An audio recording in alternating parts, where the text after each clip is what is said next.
आप सभी को पता है कि आजकल बिहार में जनसुराज अभियान चल रहा है। यह अभियान प्रशांत किशोर द्वारा चलाया जा रहा है। प्रशांत किशोर इस अभियान के तहत यानी जनसुराज अभियान के तहत गांव-गांव जा रहे हैं, हर पंचायत जा रहे हैं और लोगों से मिल रहे हैं, लोगों को जागरूक कर रहे हैं, उन्हें राजनीतिक जिम्मेदारी के प्रति जवाबदेह बना रहे हैं।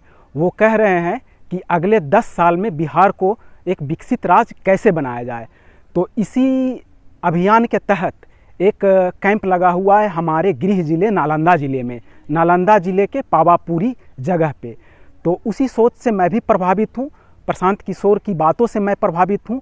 तो उस प्रभाव के चलते मैं यहाँ आया हूँ और एक सप्ताह से यहाँ रह के अपनी जो संभव हो सकती है वो सेवा दे रहा हूँ। जनसुराज के इस कैंप में हम लोग रहते हुए कैसे अपनी दिनचर्या चलाते हैं या हमारी क्या गतिविधि होती है, इसके बारे में मैं संक्षेप में बताता हूँ। सबसे पहले तो हम लोग सुबह 6 बजे उठ जाते हैं और एक प्रार्थना होती है, प्रार्थना में भाग लेते हैं और भारत के संविधान की प्रस्तावना को एक बार स्मरण करते हैं। उसके बाद फ्रेश होकर 7 बजे के आसपास नाश्ता करते हैं। नाश्ता करके हम लोग गाड़ी से निकल जाते हैं नज़दीक के किसी एक गांव में, किसी एक पंचायत में। वहाँ गांव में हर घर में जाके जो भी व्यक्ति मिलता है गली गली में, उसको एक पर्ची देते हैं। प्रशांत किशोर यानी जनसुराज अभियान के उद्देश्यों के बारे में उनको समझाते हैं और यह बतलाते हैं कि आगे बिहार के एक लड़के हैं प्रशांत किशोर और वो पूरे बिहार की पदयात्रा पर निकले हैं और वो बिहार को विकसित बनाने की कोशिश में लगे हुए हैं। तो अगले 10 सालों में कैसे बिहार विकसित होगा उसके बारे में ग्रामीणों को समझाते हैं, उनसे विचार विमर्श करते हैं। करीब यह कार्यक्रम 2-3 घंटे चलता है। फिर दोपहर को हम लोग वापस कैंप में लौट जाते हैं, खाना पीना खाकर 1-2 घंटे आराम करते हैं। पुनः 3 बजे उसी गांव में जाते हैं और फिर से सेम गतिविधि करते हैं। उस गतिविधि को राजनीतिक भाषा में D2D कहा जाता है, यानी डोर टू डोर कैंपेन, यानी घर घर जाकर अपनी बात को समझाना, राजनीतिक सोच के बारे में लोगों को अवगत कराना। तो वो 2-3 घंटे फिर चलता है और शाम 6 बजे तक 7 बजे तक हम लोग वापस अपने कैंप में लौट आते हैं। लौट आने के बाद 1 घंटे यहाँ पे आपस में मीटिंग होती है, जानकारी ली जाती है, समीक्षा की जाती है और उसके बाद फिर खाना पीना खा के हम लोग एक कल की योजना बनवाकर और सो जाते हैं कि अगले दिन फिर किस पंचायत में जाना है, किस गांव में जाना है और कहाँ कमी रह गई थी, किस तरह से समझाना है। तो यहाँ पे हम लोग लगभग 25-30 लोग हैं जो नालंदा ज़िले या नालंदा ज़िले के से अलग हट के अन्य ज़िलों से लोग आए हुए हैं और अपनी अपनी सेवा दे रहे हैं। जब हम गांव में जाते हैं, जब लोगों को समझाते हैं तो अमूमन लोग इस बात को मानते हैं कि बिहार की दुर्दशा बहुत ज़्यादा है, यहाँ गरीबी बहुत ज़्यादा है, यहाँ बेरोज़गारी बहुत ज़्यादा है, तो वो बात समझते हैं। लेकिन कुछ ऐसे भी ग्रामीण होते हैं या बाज़ार में जाते हैं तो वहाँ के कुछ ऐसे भी लोग हों जो किसी अन्य राजनीतिक पार्टी से प्रभावित रहते हैं, तो सीधे सीधे हम लोग को मना भी कर देते हैं। 1-2 जगहों पे हम लोग को गाली भी सुनने को मिलती है।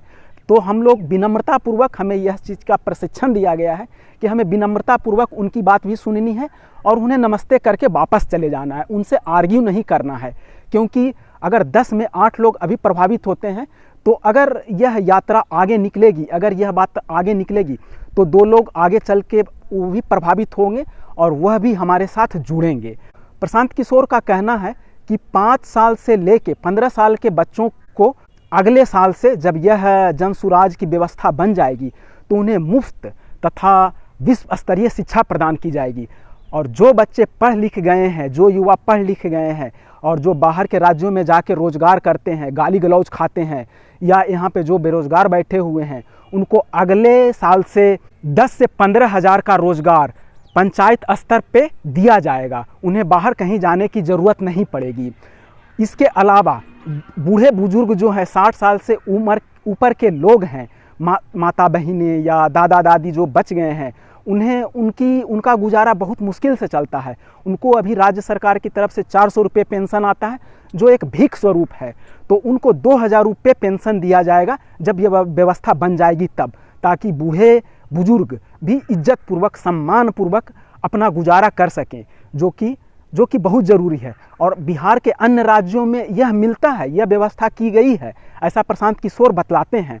अन्य राज्यों में 2,000 रुपये, कहीं 1,500 रुपये मिलता है, लेकिन बिहार में ही भ्रष्टाचार के चलते यह पेंशन 400 रुपये ही मिलता है। तो यहाँ 2,000 रुपये दिया जाएगा, यह बात हम ग्रामीणों को समझाते हैं और वो खुशी खुशी स्वीकार करते हैं। जनसुराज के इस कैंप का सेटअप कैसा है वो भी मैं आपको दिखला देता हूँ 2 मिनट में।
जनसुराज कैंप नालंदा से मनीष कुमार।